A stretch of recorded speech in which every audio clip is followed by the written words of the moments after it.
আকাশের নিচে জমিনের উপরে আমাদের চেয়ে বড় কোনো গুনাহগার আর দ্বিতীয়টা নাই।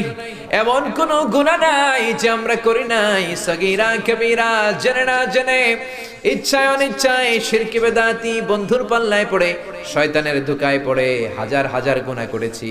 তোমার দরবারে আমরা ক্ষমা চাই, তওবা করলাম, আর জীবনে গুনাহ করব না। রব্বুল আলামিন আমাদের মাসুম বানিয়ে আমাদেরকে তুমি মাফ করে দাও। বুক ভরা আশা নিয়ে তোমার শাহী দরবারে এই গহীন রাতে তোমার পেয়ারা বান্দাদেরকে নিয়ে ভিক্ষুকের মতো, নাদানের মতো, মূর্খের মতো হাত তুললাম। আমাদের হাত দুইখানা কবুল আর মঞ্জুর করে দাও। আমাদের আব্বা আম্মা, দাদা দাদি, নানা নানি, চাচা চাচি, খালা খালু, মামা মামি, শ্বশুর শাশুড়ি, পাড়া প্রতিবেশী, দেশি খেসি, সবাইকে তুমি মাফ করে দাও। আমাদের যত আত্মীয় স্বজন ৩.৫ হাত কবরের বাসিন্দা, তাদের কবরগুলোর জান্নাতুল ফেরদাউসের বাগান বানিয়ে দাও।